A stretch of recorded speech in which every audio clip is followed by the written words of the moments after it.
Arunachal Pradesh, one of India's 8 northeastern states. It shares its border with Bhutan, Tibet and Myanmar. Much of the land is mountainous, covered by the Himalaya in the north and west and the Patkai Hills in the east. The state is also home to countless valleys and rivers, the mightiest being the Siang. The climate of Arunachal Pradesh ranges from alpine to temperate and subtropical, varying with elevation. The state receives heavy rainfall during its monsoon season, making it the perfect home for dense forests and an enormous diversity of plant and animal life.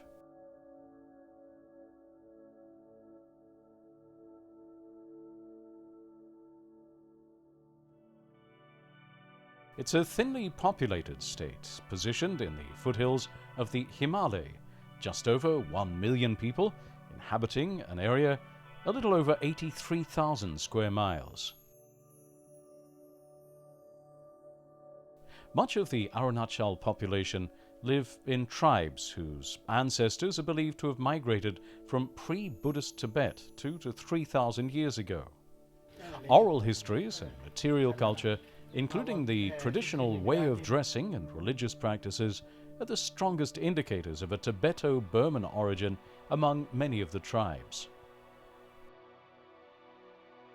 This part of India is appropriately known as the Unexplored Paradise. Zero, a town in the lower Subansiri region of Arunachal Pradesh. With a population of just over 12,000, it's a town of mostly rice and bamboo growers.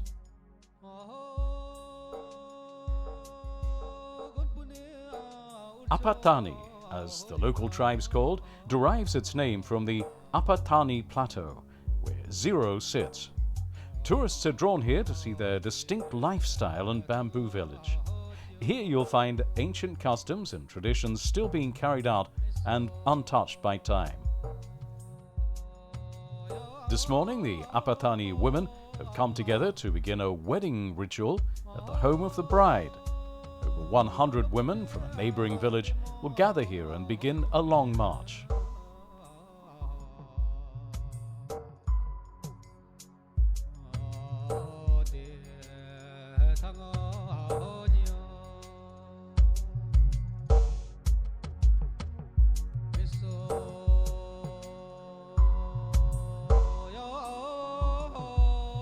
They wind their way through the farms and fields carrying baskets full of rice.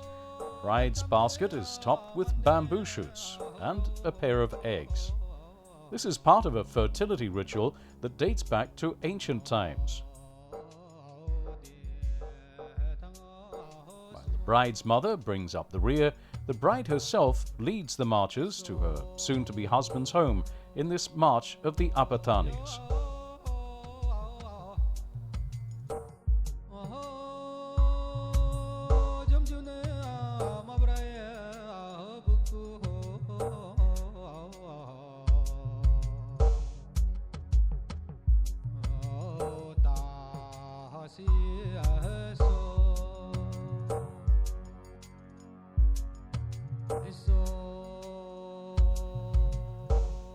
On reaching the groom's house, the rice is offloaded into the family granary by the groom's relatives.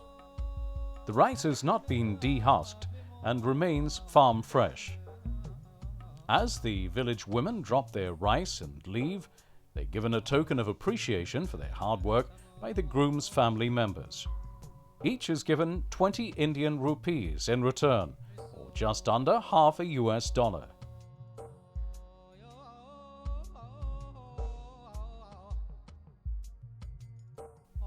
As they're exhausted after a long early morning trek from the neighboring village, on the way out they're also given a series of snacks. First comes a cup of tea, and then a packet of boiled mitun meat, followed by 1 egg and strip of seasoned dried pork. The pork is often many years old, as is the tradition in the village of Zero. The next day, the bride brings in rice powder and holy water, which are the essential ingredients for the wedding ceremony. The village elder who oversees the wedding ceremony brings in some chickens, which are then sacrificed as part of the wedding rituals. In all, some 70 or 80 chickens are sacrificed. The blood of the chickens is sprinkled in the doorways of the granary, followed by the principal household. This is believed to bring good luck to the newlyweds.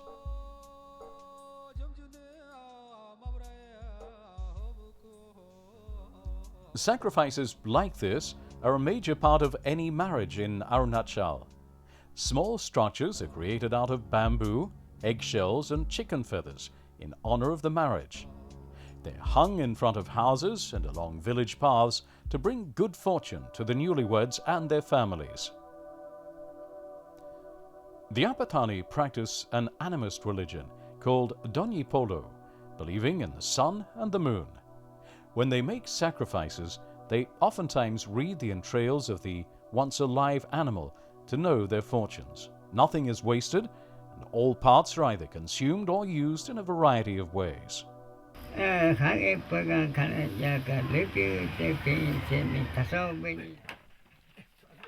The ritual sacrifice of a pig also occurs to celebrate a marriage.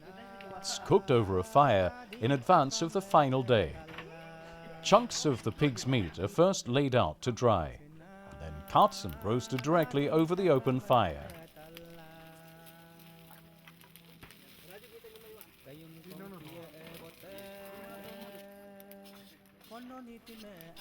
While other parts are boiled, no spices or oil are used in the cooking, apart from salt and the natural fat of the pork. Pork is thus obviously the central part of any feast, and is accompanied by bamboo and boiled rice. Pork forms an integral part of the Apatani diet, and the older the pork, the better, as many families preserve vintage pork not only for future consumption, but as a sort of currency for gifting at important festivals, such as Miyoko in spring. While the men are tending to the meal, you can find the women inside having a bit of a party. Young and old are each given a bottle of whiskey which is tied with a string and worn around the neck as a pendant. After all, a wedding is a cause for celebration, with singing and dancing. However, there are some dances that only the women are allowed to partake in. Next comes the big afternoon feast that will mark the end of the wedding. The meal consists of the traditional rice and pork. And of course, what is an Apatani wedding without their specialty rice beer called apong?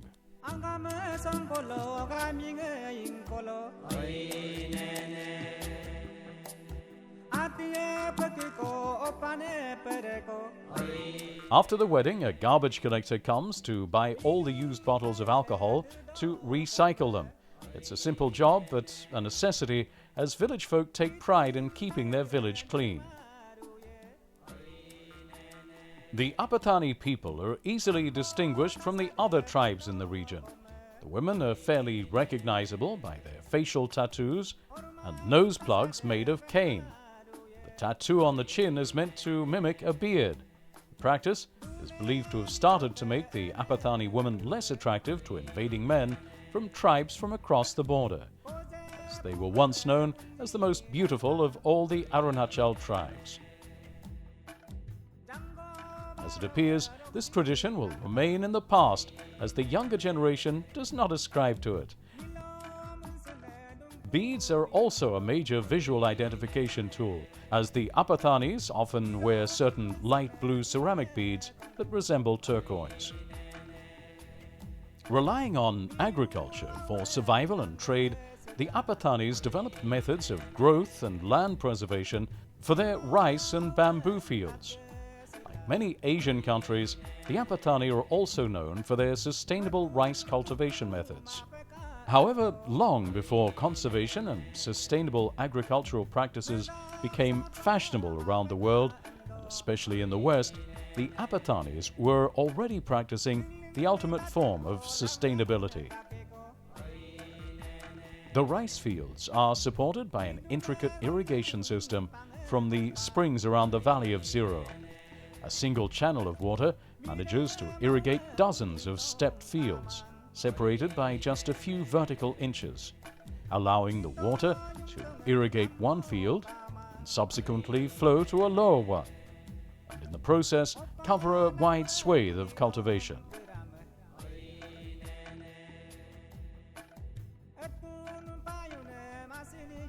Another major crop for the tribe is bamboo. Unique to the Apatani are the simple and sturdy bamboo houses they live in.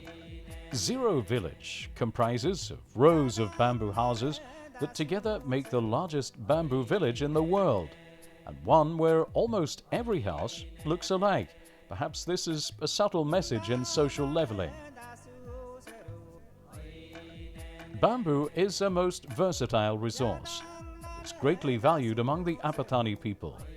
Almost every family has its own nursery of bamboo plants, where they grow a unique species that was imported from Central Asia centuries ago. Bamboo is used not only for building, but also for cooking, eating, and basket making. By growing their own bamboo in private reserves, the Apatani are able to quickly harvest bamboo when required for construction, or in the rare event that a fire guts a portion of their village.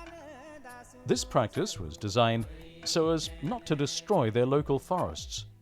It seems the Apatani may have an important message in sustainable agriculture and environment-friendly practices for the rest of the world. Either way, the Apatani have made rice and bamboo an essential part of their lives, in consumption and trade. Much like their look and their cash crop, the Apatani's games can be just as unusual, to say the least. Rat hunts are another curious part of Apatani life. The entire process is a community affair, with all the young males joining into the group effort. Rats are smoked out of their underground homes, captured and killed. On the occasion that a fleeing rat manages to bite one of the hunters and draw blood, a chunk of the rat's hair is applied to the injured finger, in what appears to be a tribal remedy. The day's catch is then carefully and lovingly stashed away in a carry bag. Later, the rats are skewered and roasted over a small spit, and the community partakes of their evening snack.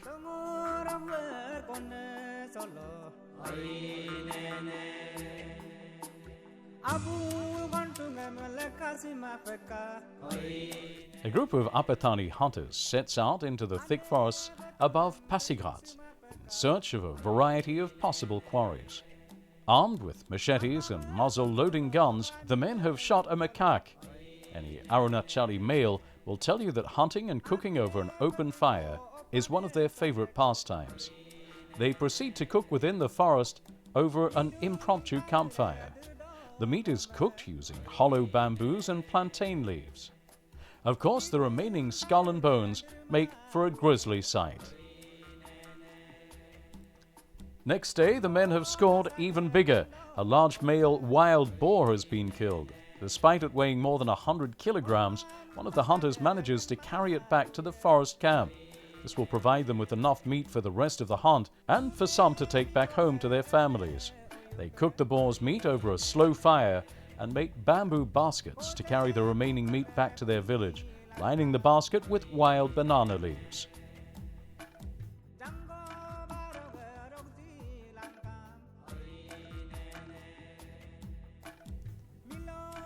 Of course, nothing accompanies a good pork-filled home meal better than some local brew to go with it.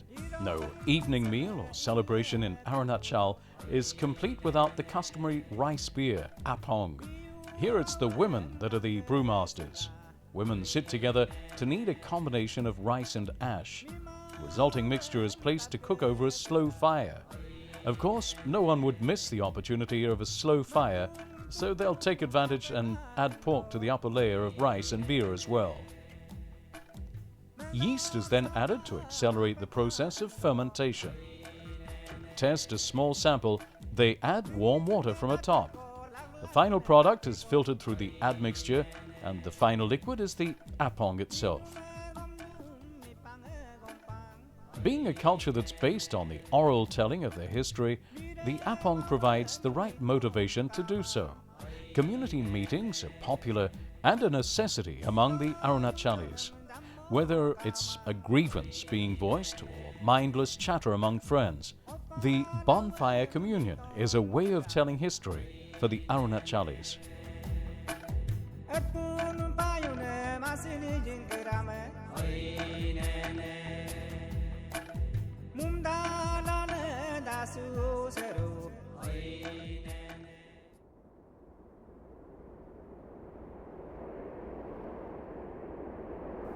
Moving several hundred kilometers west of Zero village, one reaches the lovely town of Tawang.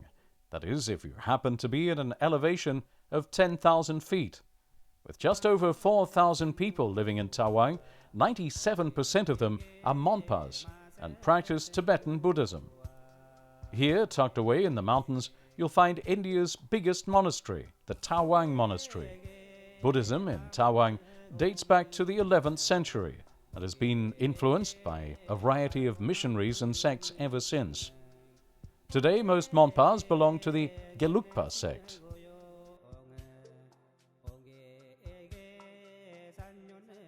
Tawang was part of Tibet until the McMahon Line was drawn in 1914 in an effort to define India's borders. The area thus retains many similarities in culture and religion to Tibet. Monpas speak 6 sub-dialects of a language that derived from Tibetan. Though they use the Tibetan script, the Monpa languages are mutually unintelligible from Tibetan. The use of prayer flags indicates a tie to Buddhist culture. Clusters of flags can be seen in the mountainsides of Tawang. They're placed there after a death with one flag for each year in the life of the deceased. Prayer flags are believed to have origins in the pre-Buddhist Bon religion and are traditionally woodblock printed with texts and images. The flags are hung not to carry prayers to gods, but to spread goodwill and compassion to benefit all, and are dyed in 5 colors to represent the elements. Prayer wheels, like prayer flags, are also part of Tibetan culture and are directly linked to the Buddhist religion. Prayer wheels can be found all over Tawang.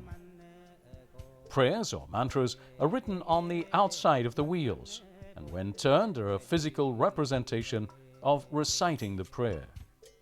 The mantra most commonly found on prayer wheels, Om Mani Padme is meant to steer the mind towards enlightenment energies. Perhaps this is what sustains the monks in their monastic studies and meditations. The town of Tawang is most famous for the beautiful Tawang Monastery. The monastery was built in 1681 in accordance with the wishes of the 5th Dalai Lama. It's the largest monastery in India and is currently home to about 450 monks.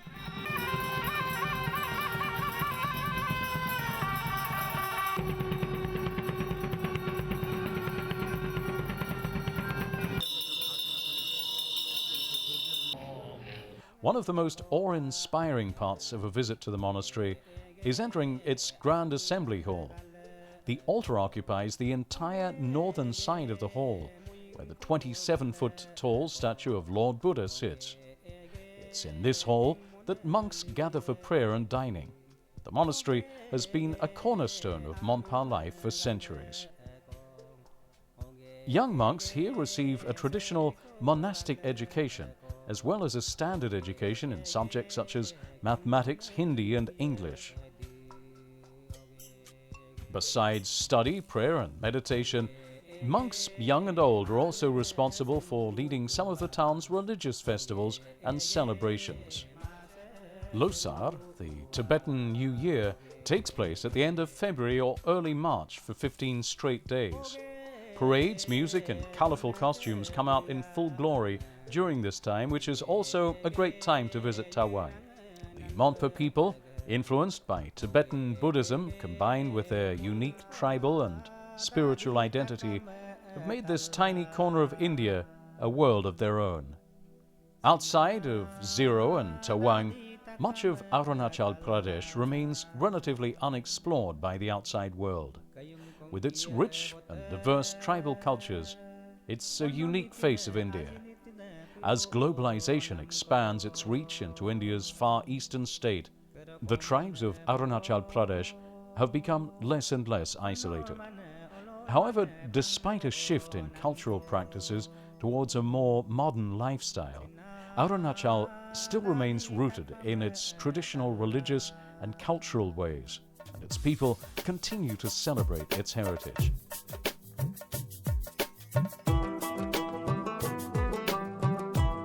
No matter where you are in Arunachal Pradesh, one will see how fairs and festivals have become an essential part of their culture.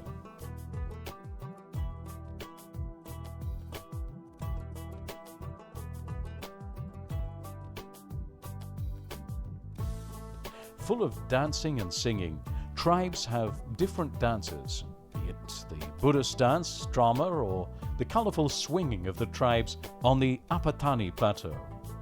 The Arunachalis have a very low stress level in their lives. It's their spirit that can be seen in their unique song and dance. Arunachalis seem to already be where the rest of the world wants to get to, a group of communities that live close together in happy isolation from the rest of the world, with little or no antagonism, leading self-sufficient, healthy and balanced lives.